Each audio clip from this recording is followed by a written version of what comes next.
This is a true story. You're going to love this. On my 60th birthday last year, I went to my favorite store, my favorite bakery, and I bought my own little mini birthday cake. And it was really good. I loved it so much. And as I was eating it, I was sort of kind of realizing, oh my God, I'm 60 years old. And then it sort of hit me like 60, like 6 decades. There's a lot more years behind me than there are in front of me. I'm a numbers person, I'm an engineer, and that really scared me. I was just like, wow. I didn't know how to process that, but I had a few things that I've done since then that might help if you're going through the same thing. You're not really sure what lies ahead, what the future is. I got a couple ideas for you. Okay, so the first really big one is mindset. Once I sort of wrapped my head around it and focused on not thinking of the years ahead or the years behind me, because that was really what was kind of really freaking me out a little bit, I just sort of told myself that I was just going to focus on the present, right? I wasn't going to think so far into the future. I was just going to think about, what do I want to do today? Once I was able to sort of wrap my head around thinking that way, it sort of opened me up to new ideas. So like, for example, I wrote a couple of these down. I thought of some new hobbies that I wanted to do. Now that the kids are out of the house and I'm not scheduled and I don't have to do the whole mom taxi thing, I was able to think of things that I want to do after work, little hobbies I want to do, the yoga class I always wanted to go to, but I couldn't because I had to pick kids up from school. And I started thinking and writing down all the things that I always wanted to do, but just never had a chance to. And so I suggest you do that. Write things down, maybe brainstorm a little bit. Maybe there are things that you used to do, that you used to love, that kind of gave you joy, that you sort of put on the back burner. For me, that was like cross stitch. I used to love to cross stitch when I was in college. It was just sort of like a mind release for me. Oh, so another thing was I want to do more traveling. Like now that we don't have to worry about going away on breaks, Christmas break, spring break, we don't have to schedule around that.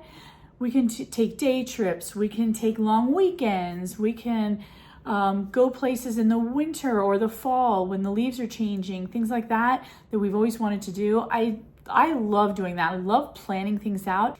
The second part of the battle, which is a real battle, is the beauty aspect of it. I had a really difficult time looking in the mirror, and the reason why is because I definitely don't look like I used to. My lines, you see me, I got some lines, and I don't do Botox, I don't do any of that, but I got these lines, these jowl lines, I got wrinkles up here, and this really bothers me. It bothers me a lot, and when I look in the mirror, my lines don't go up, they go down now, and it really affected me. So what I did was I got dry skin, I got itchy skin, I got all the issues with menopause and all that kind of stuff. And I didn't really recognize myself, right? I thought, wow, this is so different than what I was used to. I was used to having combination skin. I was used to doing my makeup a certain way, having it look really great. And now that's all gone. So now what I do is I do beauty routines where I sort of enhance those kinds of things. I don't try to hide it. I just try to enhance what I do have that I'm not looking at so much. Like instead of trying to enhance my wrinkles here, I try to do something with my eyes, or I try to do my lashes or something like that, right? I try to kind of look at the positive aspects and try to take off from that and do something a little bit more proactive with my beauty routines. And if you guys watch my videos, you see me doing all kinds of beauty tips and suggestions when you get into older age on how you can improve that. So go back and look at some of my other videos, and those might be really helpful for you because they help me doing them, because then I just kind of learn from doing it, and I'm trying to show what I do, and I'm also learning along the way. So hopefully you guys check out some of those videos that I had. All right, so the last thing is exercise. I think of my exercise, I was starting to really not like what I was doing.